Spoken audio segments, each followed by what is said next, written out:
सानिकाच्या अंगाला हात लावायची हिम्मत नाही करायची हा? मग काय तुझ्या गालाला हात लावू का? जास्त शाणा समजतो स्वतःला? पाहुणा म्हणून आलायस ना, मग आता पाहुण्यासारखंच निघून जायचं. जास्त नाटकं केलीस ना तर सोडणार नाही मी तुला. का? काय करशील का तू? हं?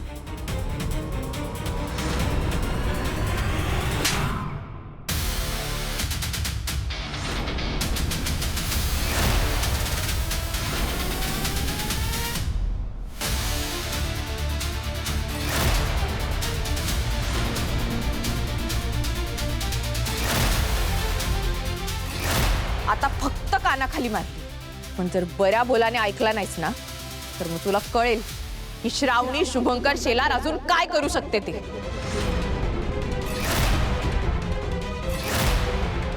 पुढच्या वेळेला ना हात तोडून हातात देईन मी तुझा. हिम्मत कशी झाली तुमची सगळं बोलायची? मोगरे, काय कुणावरती आवाज चढवतेस? ह्यांच्यावर आवाज चढवायची तुझी हिम्मत कशी झाली का? सासूबाई, या माणसाने ना सानिकाच्या गालाला हात लावला. काय काय घाणगे पाटील, हे खरंय? हे बघा, मी निस्ता तिच्या डोसक्यावर हात ठेवला आणि म्हणलं काळजी करू नको, मी हाय, मी सांभाळीन तुला, सुखात ठेवीन. आता यात काय चुकलं का माझं? चुकलं का माझं? नाही नाही, तो सासरला तर मी निघतो जाता. नाही नाही, जातोच ना मी. नाही नाही नाही, पाटील साहेब थांबा, तुम्ही असं करू नका. हे बघा, तुमच्या या सुनानं माझा अपमान केलाय. आणि तुम्ही म्हणता की मी तुमचा जावई होऊ, या घरचा जावई होऊ, या पुरुषी लग्न करू? नाही नाही, अजिबात नाही. मी निघतो, मी जातो. नाही नाही पाटील साहेब, मी तुमच्या पाया पडतो, हात जोडतो.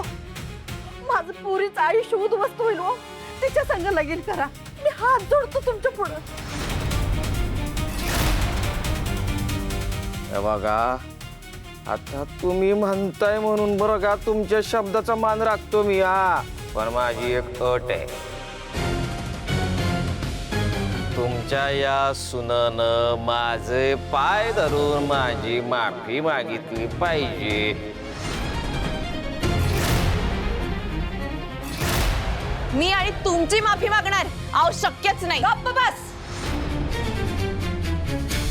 माझ्या होणाऱ्या जावयांबद्दल एक जरी वाईट शब्द काढलास ना तर या जगात माझ्या एवढी वाईट कोण नाहीये.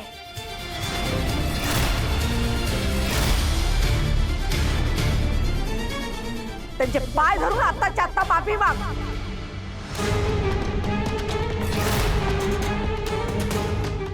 नाही, मी ह्यांची माफी कधीच मागणार नाही. तुला माफी मागावी लागल. तुझ्यामुळं माझ्या पोरीचं आयुष्य उद्ध्वस्त झालंय. तिचं सगळं ठीक करण्याची जबाबदारी आता तुझी आहे.